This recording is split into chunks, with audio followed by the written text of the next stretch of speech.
Hello, everybody. Welcome to Season 5, Episode 8 of the CR Sports Podcast. It's championship weekend in college football, Garrett. Lots of exciting things going on right now. The committee is going to have some real tough decisions. Alabama beats Georgia in the SEC championship. In the Big Ten championship, Michigan playing Iowa right now. They lead at halftime, 10-0. We'll see how that game turns out. And then in the ACC championship, you have Florida State playing Louisville, and they're up 10-3, but Louisville is driving currently at the moment. But Washington beat Oregon in the Pac-12 championship.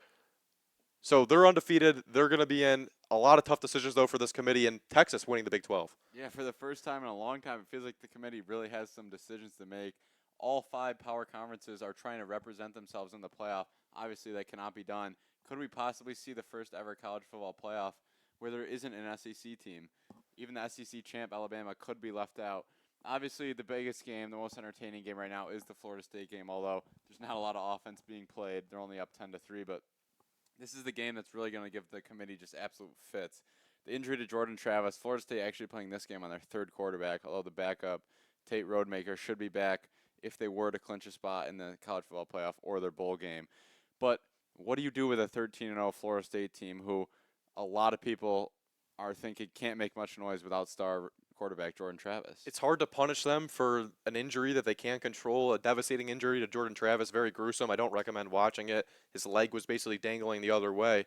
And it's disappointing and it's sad because this Florida State team deserves to be in, especially if they win this game against Louisville.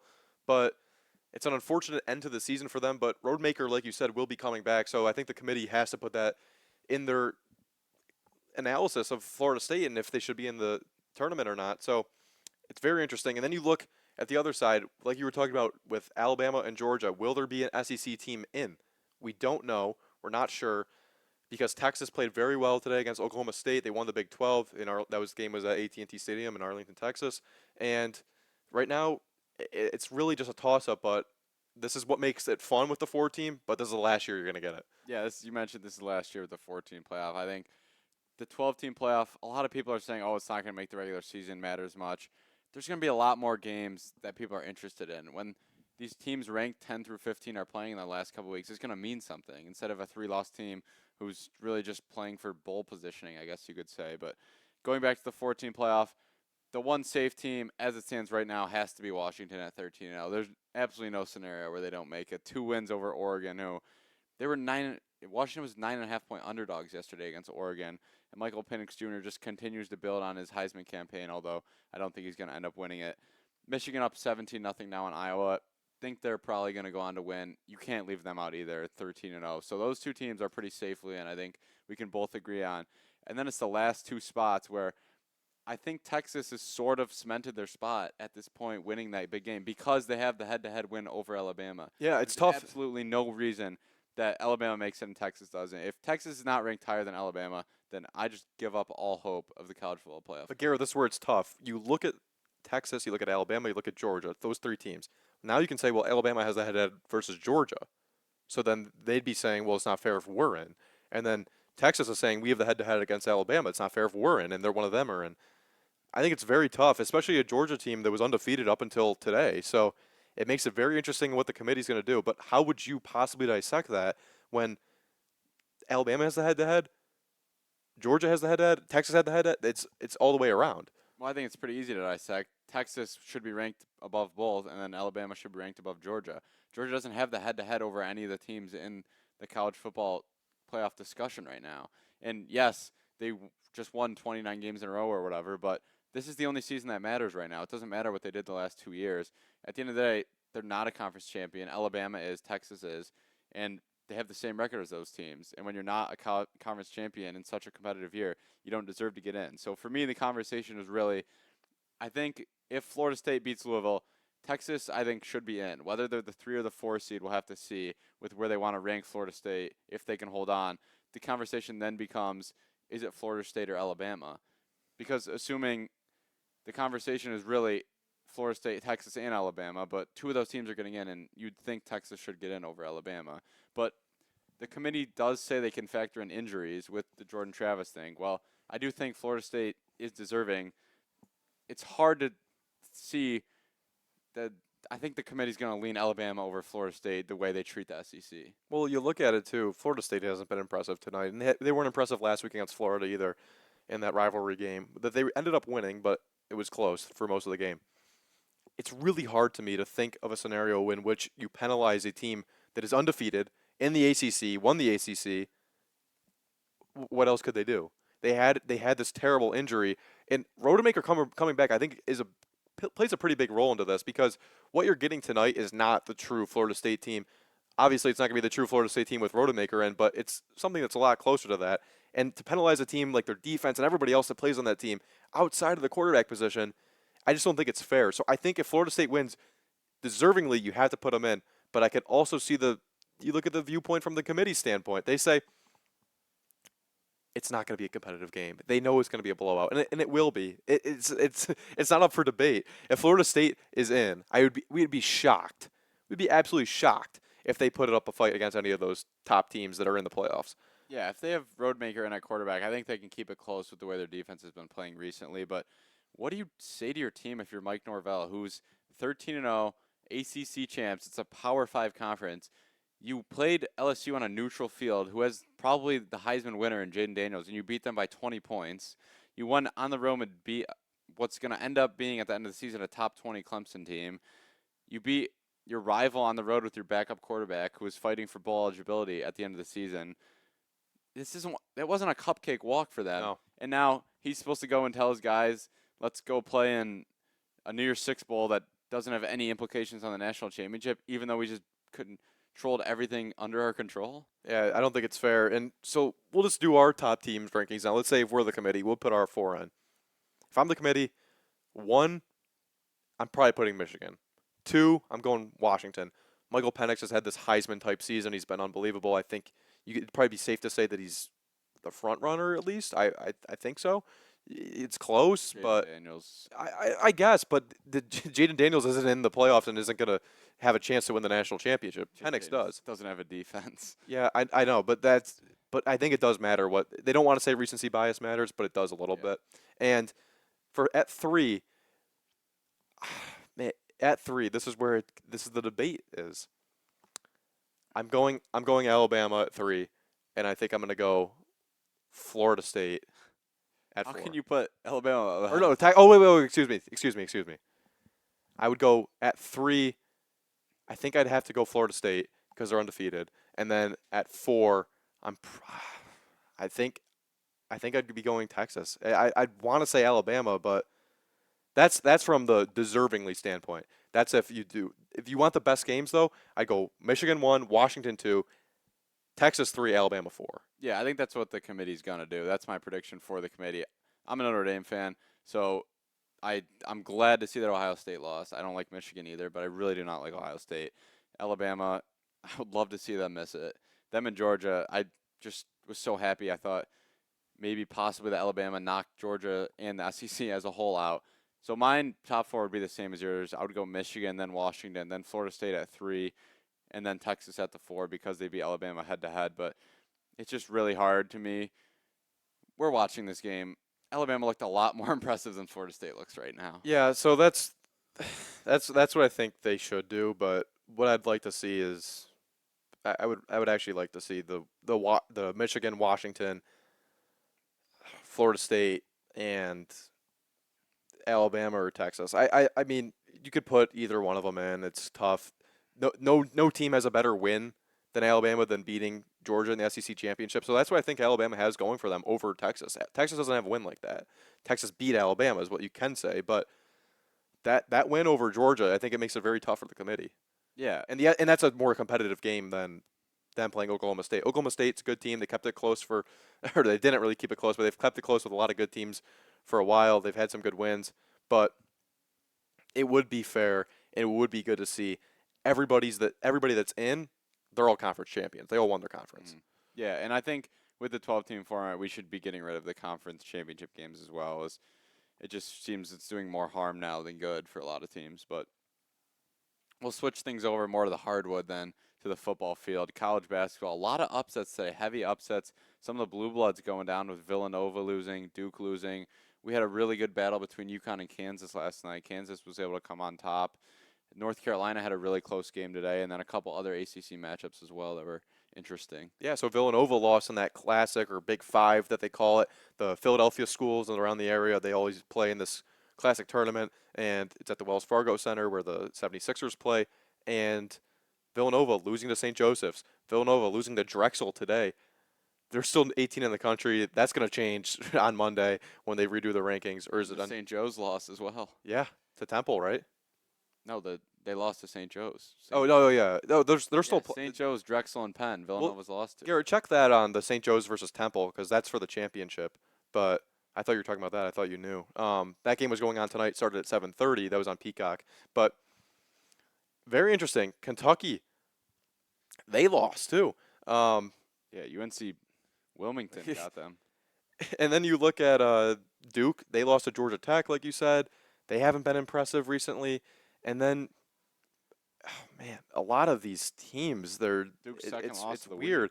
But Kansas beats UConn, which is a huge win for them. That's the defending national championships, the defending national champions in Connecticut, and great win for Kansas. They're probably going to be number 1 or 2 in the country after Arizona this. almost slide up to number 1. We forgot to mention the loss to Purdue by Purdue as Oh, well. right, yeah. Purdue lost to Northwestern Northwestern. gets them for the second straight year. So a lot of top teams going down, but to me, it really points out Purdue.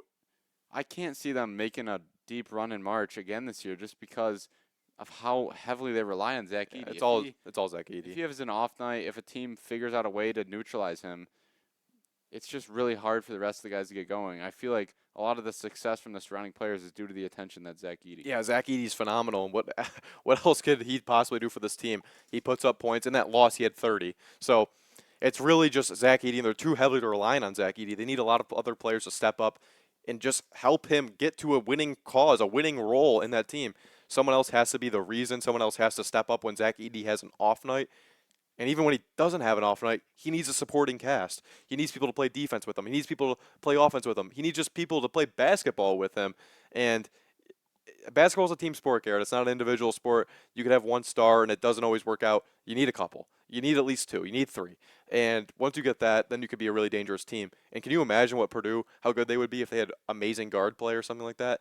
They'd be phenomenal. They'd be the best team in the country if they had 2 other superstars on their team. But they don't have that.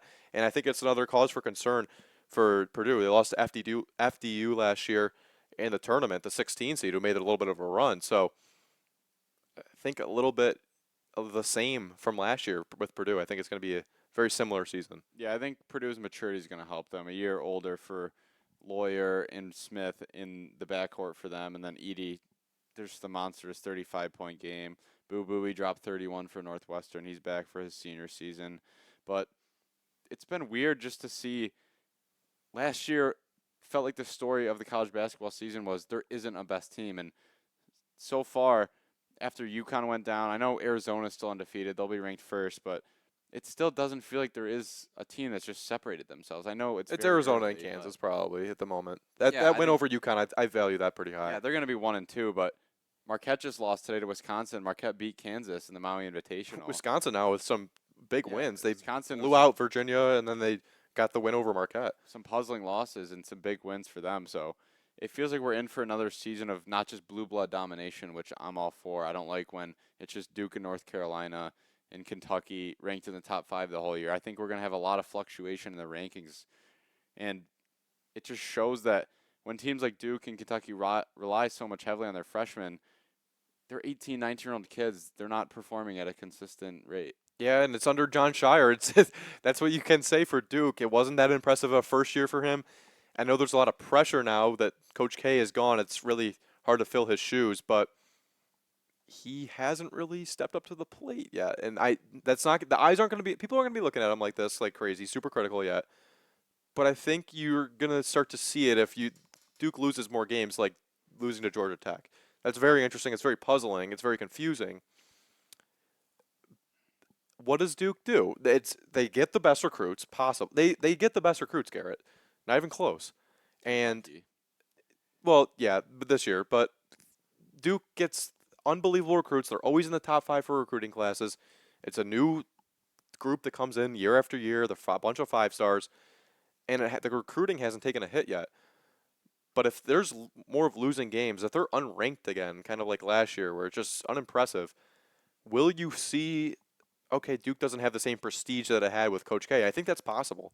Yeah, I don't think John Shire's on the hot seat right now, but No, not that he's on the hot seat, but people are. I'm just saying from a recruit standpoint. If you're a kid playing college basketball, you're like, well, I'm not playing for Krzyzewski anymore. I know I made my commitment really when he was the coach, and he's on the way out. Because these kids, when they committed, most of them were like, oh, it's under Coach K, and then they're like, okay, it's under John Shire. A little bit of the same. He's been there for a little bit. He's gonna basically be a similar guy. I think if you give this, if it's a couple other years of Duke not being where they are, you see in the preseason poll, they were very high. They were really high. High expectations for them this year. And then they have not stepped up to the plate so far. yeah, 3 losses usually not what Duke experiences this early on in the season. Although they already did land Cooper Flagg, the consensus #1 recruit. He's unbelievable. In the next upcoming recruiting class. But yeah, no, it's going to be a very fun, interesting college basketball season for sure. The Big 12 seems to be the one conference so far that's probably making its mark as they now expanded as well. So adding teams like Houston definitely helps. Kansas, Baylor, they've both looked really good early on, but there's still going to be a lot to learn. And once you get into conference play is, I think, really where you start to see more consistent results and teams start to separate themselves. Did you see the finish to the Georgetown TCU game today in the did. Big East Big 12 Challenge? Georgetown quite literally got absolutely screwed, and that's how I have to put it because it a buzzer beater. I forget the name of the TCU player, but he has the ball. He steps exactly barely on the line. You can see him on the corner. Chucks up a three with it's a buzzer beating shot. Banks it in. They don't review it and they don't call it that he steps on the line. They're just showing this. This is at Georgetown. Georgetown was up and they would have won. And he clearly steps on the line. They get the three off, but they can't review it, I guess. There's a rule where you can't review the play and can't overturn it by saying he stepped out of bounds, and we see that now, which is very interesting to me and something that I think they should probably change in college basketball because that shot should not have been counted, and Georgetown should have won the game. It's all right with me. I'm a Syracuse fan. I'm not a big fan of Georgetown, but very interesting. And like you're saying, the Big 12, they've been good this year. Yeah. So enough of the college sports for now. We'll move on to the NFL. We'll just talk more about the upcoming matchups, and we could sort of, when we're talking about them, recap as well what happened last week in the NFL. The big Thursday night game, finally a primetime over hit. It feels like a lot of the primetime games have been unexciting and low scoring. But Especially Thursday Night Football. Al Michaels and Kirk Herbstreit seem to have something to be excited about as the Cowboys won a thriller shootout game against the Seahawks on Thursday night. Yes, they did. Dak Prescott, his MVP case just keeps on growing. He's been phenomenal. 3 touchdowns, 299 yards, 0 picks. And that was the storyline coming into the season. He's going to throw more interceptions. He threw a lot last year. It wasn't really an impressive year for him stats-wise, and that's completely changed. He was the reason they won that game on Thursday. The defense did not play well until the fourth quarter when they made a few key stops. And look at what Dak's been doing. He's getting CeeDee Lamb so involved. CeeDee Lamb's been a #1 receiver, top 5 receiver in the league this year. He's been phenomenal. He's been amazing. Tony Pollard isn't having quite the season that he had last year. That injury that he had in the playoffs might be wearing on him a little bit. And the Dallas Cowboys offensive line is healthy so far this season, and that is huge. They had a few injuries in the beginning of the year. I put a little bit of that on the Cardinal loss. They were missing Zach Martin. They were missing Tyler Smith and Tyron Smith. They were missing a whole bunch of pieces in that loss. And you can see when they have a healthy offensive line, it makes a huge difference because for any team in the NFL, that was with the Eagles last year, the healthy offensive line, and they've rode it all the way to the Super Bowl. But Dak Prescott, the moral of the story is he is an MVP caliber quarterback, and he was the 100% the reason they won that game last night or Thursday night. Yeah, no, he had another good game against a pretty bad Seahawks defense. The The Seahawks secondary is not that bad though. Yeah, the Seahawks. Witherspoon and Woolen are two pretty good corners. Yeah, Witherspoon's having a great rookie year, but for me, I was impressed by the Seahawks. I thought the Cowboys were going to sort of blow them out in this game, but really they just haven't lived up to expectations. I guess last year they sort of had a Giants-like year. It felt like they exceeded expectations, and I think the lack of wins recently, they started out 6-3, have lost 3 in a row since. Going to sort of point out that Geno Smith's not the guy in the future for them. He played a good game though. It wasn't a bad game by Geno Smith at all. This one wasn't on Geno Smith at all. I'm not saying that, but I just think he's not the guy in the future. The Seahawks I agree. sort of do more of a rebuild. I feel like Pete Carroll and the organization just can't really tell themselves that that's what they need. And I think we need to stop awarding player of the months before the month's over, as Deron Bland was absolutely getting cooked the whole game. DK Metcalf had a feast. He got whatever he wanted on Deron Bland. So Yeah, really weird. it's really weird because that was sort of the storyline with Trayvon Diggs when he had all those interceptions. It was that he allows the big plays, and now Deron Bland gets all the interceptions, and they just had a feast on him. Jackson Smith-Njigba should have burned him for a touchdown, but it was a pass interference call anyway. So maybe the Cowboys teach their cornerbacks to go all or nothing. But But it's definitely a weird weird though, Garrett, coincidence. because so far this season he hasn't allowed a lot of yards at all. He's been pretty shut down and he's made big plays with the interceptions. So really weird to see. He's only allowed a couple of touchdowns on him this year before that game, and yeah, it was bad. It was really really bad. In the first half, I think he allowed 133 yards just on him when he was the nearest defender, and it wasn't good. So really odd to see for Deron Bland. Maybe it was just a fluke. He did have an interception. He kind of got back, which was like okay, but you we didn't really need that as much as we needed you to just not give up 200 yards receiving and a bunch of touchdowns. But hopefully it's a fluke for him as a Cowboy fan. He's had a really impressive year. It probably knocked him out of the Defensive Player of the Year conversation unless he makes maybe another pick six or something wild like that. But he's had a really good season last or Thursday night. Terrible game for him. No other way around it. Yeah, and the Cowboys probably going to be a playoff team, possibly a division winner. Well, definitely a playoff team. They were able to make up for his play and just getting scorched on every play against the Seahawks, but It was you can't bad. have that when you're playing the Eagles and the 49ers in the playoffs, and that's just something where they can really expose you. The Seahawks did expose him, but it was sort of like the Cowboys offense bailed out Deron Bland and the rest of the Cowboys defense. Obviously, it was more on him than some of the other guys, but I just feel like you can't have one guy have that bad of a performance in a playoff game, which is really all it takes to get knocked out. You know what I think it might be, Garrett? I was thinking about this. Look at the size of DK Metcalf. He's a real big receiver, right? And look at the size of like AJ Brown. AJ Brown had a nice touch on him when they played at Philly, but overall, Deron Bland had a really good game. So I'm not sure if it's the size because DK Metcalf is a huge receiver. He had a monster game. And then when Metcalf guarded a really good receiver in Terry McLaurin for the Commanders, he was able to lock him up, not allow a lot at all. Had a tremendous game. And for the most part of the year, he hasn't had to go against a receiver the size of Metcalf. So I wonder if that's kind of the issue. It was just a really bad game. Yeah, he also got burnt by Smith-Njigba, who isn't the biggest of receivers. He's a good. I think he's had He's a. a very good receiver who's completely underused in the Seahawks offense. Their wideouts are the best thing on their team. They have three Yeah, they really have good wide really receivers. good wideouts. They just don't really know how to use them. So credit to the Seahawks. Really good game on offense. Dallas Cowboys and Dak Prescott.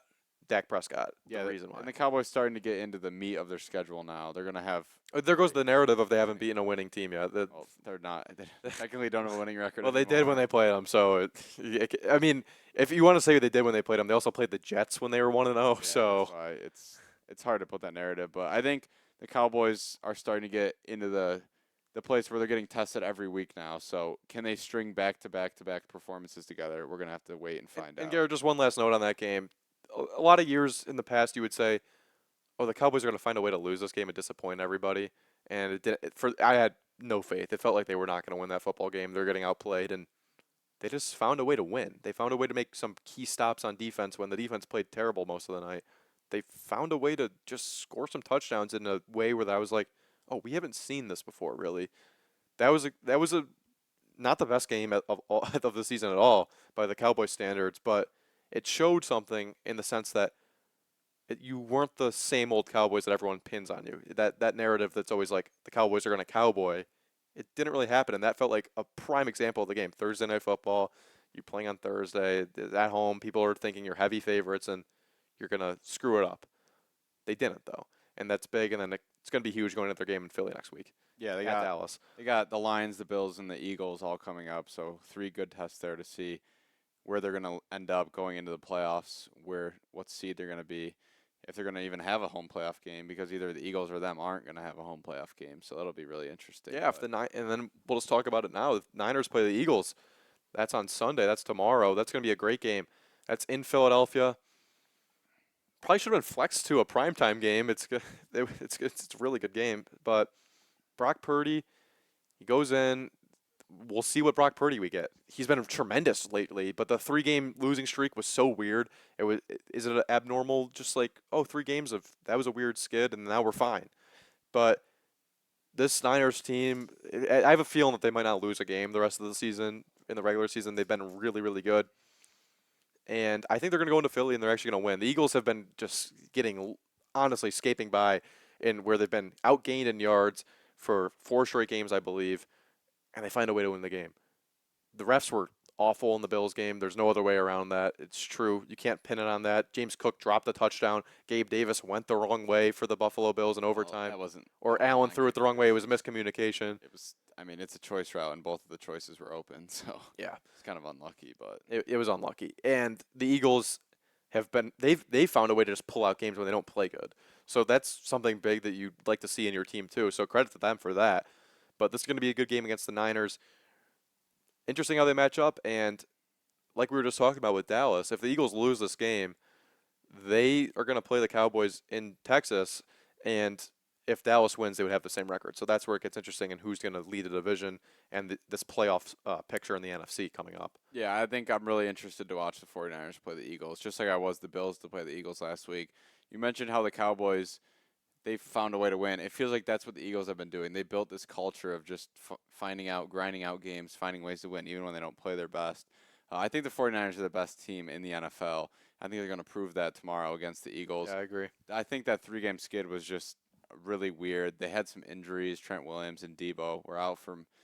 Debo was out for all 3. I think Trent Williams maybe played in 1, but that was just a really weird thing that the 49ers went through. But I think they're past that, and they're not in a necessarily competitive division anymore. Now that the Seahawks have started to fall off, so I could even see them passing the Eagles eventually and getting the 1 seed, but.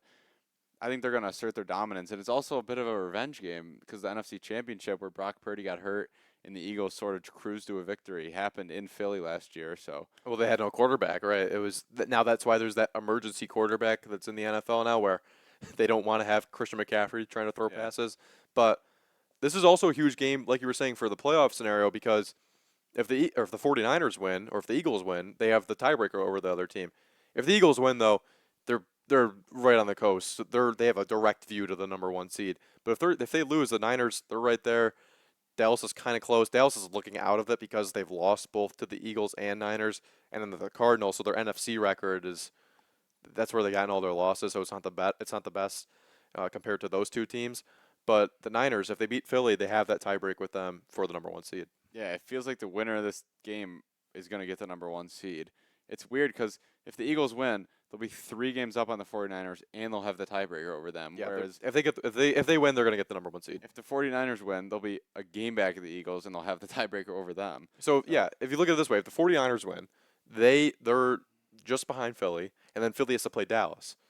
Let's say Dallas wins, and then the Cowboys and the Niners currently have the same. Well, if the 49ers win, they'd have the same record as the Cowboys. And if Dallas beats Philly and the 49ers win their game next week, I think it's against. Is it against Seattle or is that Philly? I'm not sure, but they play somebody, and if they beat them, then they have the same record as Dallas, and they'd all be the same record, right? But the 49ers would have the tiebreak over both teams, whoever would be leading the division. And I think I'm pretty sure it would be the Eagles leading the division in the NFC East because they'd have the same divisional record with 1 loss to each other, and the Eagles would have a better NFC record. So that's where the Eagles would be leading the division, even if the Cowboys and the Eagles have the same record, and the 49ers would have the tiebreak. So it's a little bit confusing, but that's why this game tomorrow has huge implications on the playoff picture. Yeah, enough NFC talk for now. As we'll move over to the AFC, the Colts and the Titans playing a game where it doesn't feel like it means too much, but the Colts, you look at the record, they're 6-5. Gardner Minshew has been finding ways to win for this Colts team, and they're right outside the playoff picture, looking in, trying to steal a spot from one of the teams that's in it right now. Yeah, I can see the Colts losing this game, though. It feels a little bit weird, but I don't know. I have no idea where this game's going to go. The Colts, they're 6-5. It doesn't seem like they played that good, but they found a way to get a good record, right? Look at the Steelers. They've done a little bit of the same, but the Steelers have been more impressive than the Colts, in my opinion. But, yeah, weird game, interesting game. AFC South matchup, toss-up. Yeah, and the Titans are 4-1 at home, the Colts being 4-1 away. So two teams where they got the location where they Yeah. want it. Another AFC game to sort of just breeze over. Man, the Chargers are just Boring. they're And, wasting yeah, a lot of talent, especially at the Brandon quarterback Staley's an awful position. coach. It's not just Brandon Staley though. Their defense is bad, and their And Staley offense was supposed to be a defensive guy. Remember? He was like, ooh, their jeez. offense cannot make clutch plays. Their offensive line cannot protect Justin Herbert, and they're pretty much down to one wide receiver in Keenan Allen, who's not necessarily a vertical threat. They'll take on the Patriots, who pretty much playing the Bears at this point for Caleb Williams. Yeah, that's enough about that game. And then the Lions, who haven't looked as great the last couple weeks at home. The defense has really struggled. Jared Goff turning the ball over a little bit. Play the Saints, who are trying to get back to 500 after that disappointing loss to the Falcons last week. Yeah, I think the Lions are going to win this game. I'm not impressed with the Saints recently, and like you mentioned, that loss against Atlanta. This should be a get-right game for the Lions. That game against the Packers on Thanksgiving, it feels like the Lions never win on Thanksgiving. It never goes their way. And the Packers, they've been playing better with Jordan Love, so that's kind of interesting to see. But I got the Lions on this one. Yeah, I think I'll go with the Lions as well. But the Saints have just sort of been the up and down team who they don't feel like they should be a playoff team at all. But in the NFC South, it's probably going to be either them or the Falcons. And speaking of the Falcons, they'll go play the red hot New York Jets on the road. The Jets. Rodgers is practicing. He's returned to practice. It Oh. doesn't really matter. That's the only interesting thing that's going on with the New York Jets. Well, I don't know. I don't think he should even play I don't because know they're why just he out would of it. play. They're 4-7. Maybe They're to prove something to himself? I He's don't going to be what? They're going to be what? 5-10 or something. To defy science, Garrett. To prove something to himself, to play 2 weeks in meaningfulness, coming back from rushing back from a torn Achilles, when he could just wait till next year where he's under contract and give the Jets maybe an opportunity to make a move or two. Yeah. Sign an offensive lineman or Get two. offensive lineman, maybe get another receiver because their receivers have not been good, and Garrett Wilson hasn't been that great so far this year. I mean, you can't really Blame it on him, but they need pieces on the offense. They need an offensive line because if you throw Rodgers out there, I think there's a chance he gets injured. This offensive line has been awful. Well, and Zach Wilson, not a great quarterback. He's Not a more great. He's a terrible quarterback. more mobile than Aaron Rodgers. Yeah. Aaron Rodgers isn't going to be moving around in the Well, pocket. you saw Aaron Rodgers move around in the pocket on the fourth play of the season for them, and it didn't really work out that well. So there's absolutely no reason for Aaron Rodgers to rush back. I guess he could defy science, and I guess for him it'd be impressive. But to me, it was just wasn't. I just don't really see a key reason for him to move on, Yeah, I agree. to come back. And then Cardinals Steelers. The Steelers offense it's a brand new offense. Finally, we got rid of Matt Canada, and we surpassed that 400-yard mark that's been haunting us for a couple seasons now. And you can look at the score and say, oh, the Steelers, they only had 16 points, but Deontay Johnson drops a wide open touchdown. Jalen Warren fumbles on the next play. I'm assuming we were going to score on that drive. And we were moving the ball up and down the field. It doesn't concern me too much with the points, especially because we were playing a Bengals team who I knew wasn't going to score much. So I'd like to see it turn into more points this week, but the middle of the field and Pat Fryermuth has just completely been opened up, which has been the biggest thing for me. Finally, we had a receiver. It was actually a tight end go over 100 yards, which we haven't had yet this year. Well, I got the Steelers as well this one, Garrett. It's enough about that game. I think you gave them good coverage. Contain Kyler Murray on defense. I think that is something that obviously you have to do when you play him, but Cardinals roster, just not a lot of talent on that team. He's not working with much. The Dolphins Commanders should be an interesting game. That the Commanders can really keep it close with anyone, just because Eric Bieniemy doesn't like to run the ball. He likes to pass on pretty much every down, which has led to Sam Howell leading the league in sacks, interceptions, and passing yards. So that's a good storyline to follow there. I think he is the quarterback of the future for the Commanders, though. I really do. I like his fit, and I think it's time for Ron Rivera to go as well. I think at the end of the season we'll see him depart, and honestly, I think they should just promote Eric Bieniemy to head coach. I agree with you. And on the other side, with Mike McDaniels, probably the most fun coach in the NFL, they got to get right. They haven't been playing their brand of football where they light up the scoreboard recently. I think 20 points only last week. So Dolphins have to play, or no. That was a couple weeks ago. They played the Jets last week on Black Friday, and it's the Jets, so I don't really care. Yeah, you got to play better if you're the Dolphins. Tua had a pick six in that game. It was kind of weird. They also had a pick six on defense. Javon Holland, the Hail Mary, people have been calling it. Really, really terrible play for the Jets. But, yeah, I think the Dolphins are going to get better and play well in this game and beat the Commanders. Yeah, the Dolphins just a really odd team to me. It feels like they started the season with all this firepower. They scored 70 games. The Bills blew them out, and now it just feels like they're sort of coasting. Hmm. And Yeah. it feels like they're not getting too pumped for their games, and they're winning. And you look up, they're 8-3. They're fighting for the 1 seed in the AFC. And Broncos Texans, this is kind of a fun game in the AFC. You got Russell Wilson, who's been playing better, and CJ Stroud has been the rookie of the year, definitely so far this year. MVP candidate as well, as people have been talking about. It's kind of died down a little bit the past couple weeks, but CJ Stroud has been really good. Tank Dell has been another good addition for them, and Texans have a really bright future. But for this game, I think it's gonna be really close. I think it's gonna be a good one. Yeah, I think the Texans are going to win this one. The Broncos offense still, it. I think they're a good situational offense. They can put points on the board when they're given good field position, but they don't have that firepower that I think the Texans can display at times. And I think the Texans are going to sort of stay alive in the playoff picture. The loser of this one goes to 6-6, and the AFC is very competitive right now. A lot of teams with winning records, so sort of a Yeah. must-win game for both teams. Yeah, I give it to the Texans because it's home field advantage, but really, even besides that, Panthers Buccaneers don't really need to talk about this. I think the Bucks will probably win.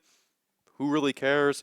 Besides Bears fans, Bears fans really care. They're trying to get that number one pick Well, because they have the Panthers pick. and as weird as it sounds, if the Saints and the Falcons lose, the Buccaneers will have the same record as them. Yeah, The Buccaneers are 4-7 right now, Yeah. so they're technically still alive for a playoff spot. Although that 3-1 start has turned into a 4-7 record. Browns, Rams.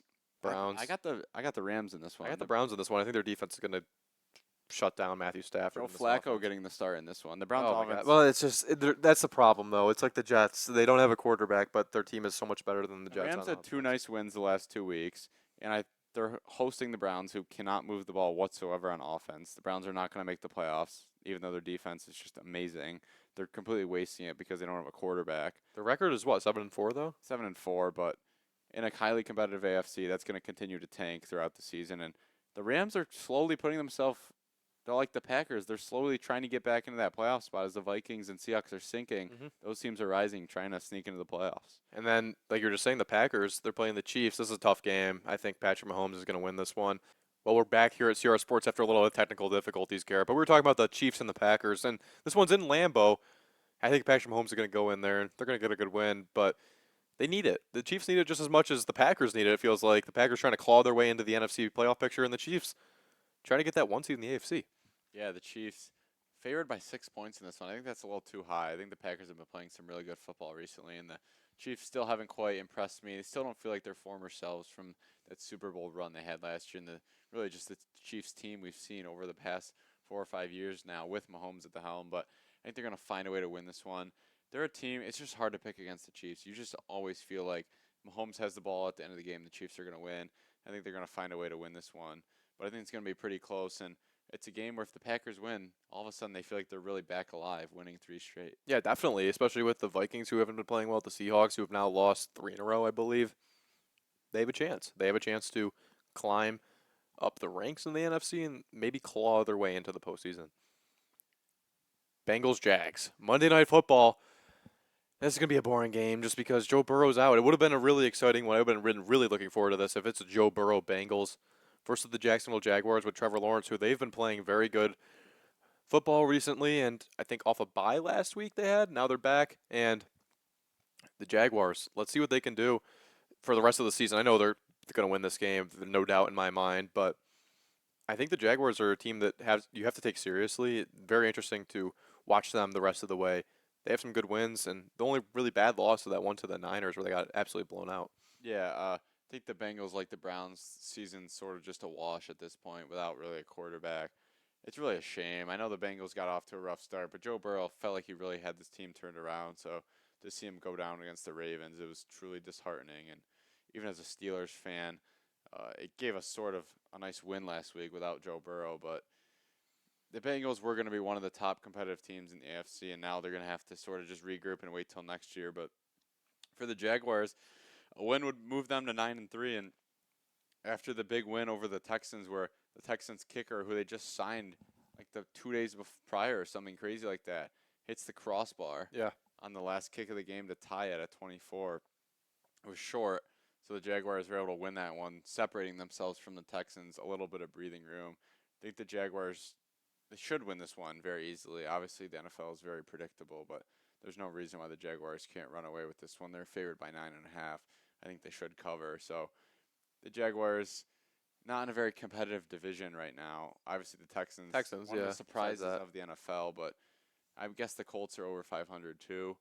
But it feels like the Jaguars are more competing for the 1 seed right now than to win their division. It feels like they sort of have it locked up. Yeah, I agree. That game last week that I forgot about against the Texans, that's really the separator in all of this. So a good win for the Jaguars, and they're just gonna try to build on that and play a real nice, even and complementary game, as people like to call it. Simple. Don't have a lot of turnovers. Play well. Play your brand of football and get a win. That's Yeah, all and they really need to do. 6 teams on bye this week. That's the most we'll usually see throughout the course of the NFL season. I think it's, if not the last, one of the last weeks of buys. So finally, we're starting to get that 16 game slated schedule like we saw last week. Obviously, the games are more spread out with the Thanksgiving than the Black Friday game, but hopefully, we get to the last couple weeks of the season. We see every team playing every week, and there's just more games throughout the day. It's more exciting. Yeah, we're in December, and we're just super glad to be covering all these sports. It's going to bring an end to this episode today, but super fun. College football picking up with the playoffs. We were talking about that for a while. Who's going to be in, who's going to be out. College basketball getting into full swing. Conference play is now starting, and then you have the NFL, which is getting close to the playoffs, and a lot of huge playoff implications this week in Week 13 of the NFL season. And in case everyone and our listeners don't know, we have over 50 episodes on CR Sports, something that I just couldn't imagine if I was thinking about this a year and a half ago. I've been doing it for over a year now. It's been really fun, Garrett, to do this with you. And thanks for listening, everybody. If you made it to this far in the episode, this is a long one today, we know that. But we thank you, and we ask you to follow us on Instagram at CR Sports, and obviously subscribe if you haven't yet to our YouTube channel where you're watching this here. Yeah, this is just the time of year where there's a lot of sports going on, a lot to cover as a result of that. And so while the episodes may be a little bit longer, they're certainly jam packed with valuable information and insights. And if you're a sports fan, you should be excited. We're in for a treat the next couple of months. Yeah, and be sure to follow us at CR Sports to keep up with all of this that's going on in the world of many different sports, but everywhere. Anywhere you look around, we'll cover it. And we thank you for listening. Stay tuned.